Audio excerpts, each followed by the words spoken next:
So with the world seemingly returning back to somewhat normality post-COVID, you might be thinking about travelling again. You may even want to move country entirely, and it's easy to understand why.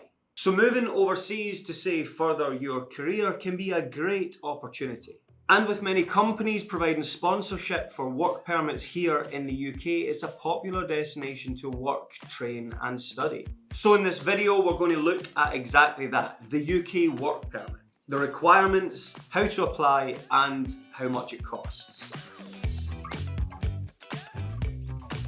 Now it's worth pointing out that immigration and long-term stays in many countries around the world can be extremely complicated. There are a ton of rules and they are subject to change at any moment. And this is the case here in the UK, especially since the country left the EU. So unfortunately, any information I may give you in this video, it might have changed by the time you come to watch it. So the best possible advice I can give you here is to go direct to the UK's government website. Here you will find all of the updated information. And to make things super easy for you, I'll leave a link to that website in the description below. But before you go running off and clicking onto that website and leaving this video, I strongly recommend that you stick around till the end to find out as much info as you possibly can. So with that being said, I feel like the first question I have to answer here is, do you need a work permit to stay and work in the UK? Well, firstly, you can visit the UK for up to 6 months with no visa. And during that time, you may travel, visit friends, family, undertake short-term study and attend job interviews, events and conferences. But for longer stays, you'll need to apply through the UK immigration points-based system. Again, this is via the government website. This system aims to prioritise skills and talent over where someone comes from. And to score the necessary points, you'll need to meet the criteria associated with your chosen visa. The good news for any Irish citizens watching, you don't need to apply. Do you need a job offer to be eligible to stay and work in the UK? Now this is both a key and common question that gets asked. And in most cases you will need a confirmed job offer or you will be getting transferred to your company's UK branch. There is exceptions however, one of which, just as an example, is the graduate visa. This allows those who complete certain UK courses the option to stay for a while and look for work. Which takes us on nicely to the types of work visas in the UK. Now there are many types of work visas both for short and long-term stays. And the one that you need will depend on your skills and qualifications, if you have a job offer or sponsorship, the type of work you'll be doing, and whether you wish to bring your family with you to the UK. Now, like I said before, there are lots of visas and they're subject to change. So with that in mind, it's best again to check out the government website to see which visa is the one for you. Now you might be wondering if you can get a visa if you're self-employed.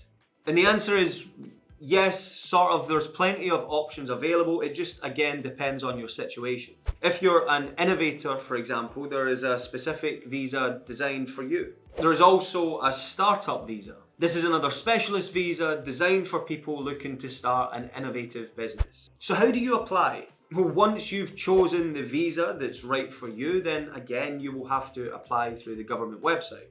And the earliest you'll be able to do so is 3 months before your employment start date. You'll need to provide proof of identification as well as any supporting documents. And depending on where you are from, you may be able to do this online, or you'll be instructed to go to an appointment at a visa application centre. For applications from outside of the UK, the wait time is usually about 3 weeks. You can pay for your visa online. The cost will vary depending on which visa you are going for. There's usually an application fee, which again will vary. A healthcare surcharge, which is £624 per year. And then each person is required to have £1,270 in savings. Now, moving countries can be a stressful and complicated process. But in one of our most recent videos, we made a step-by-step guide on moving to the UK. So I strongly recommend that you check that out. It will really help answer a lot of your questions. And another challenge that you're going to face during this time, not to freak you out, but it's managing your finances. This again can be super complicated and can end up costing you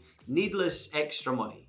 Think about it, you're going to need to transfer money from your current currency into Great British pounds. You're also going to need to have some sort of account here to be paid into from your job. You might still have some bills left at home that you need to pay, or you might just want to send your family some money back home too. Everyone's situation, again, is different. But one thing I do suggest strongly looking at and checking out is the Wise multi-currency account. Like its name suggests, it is a multi-currency account. The great benefit to you is you can keep your home currency and your new pounds all in the one account. And if you need to transfer money internationally, it might end up being 6 times cheaper than doing it with your local bank.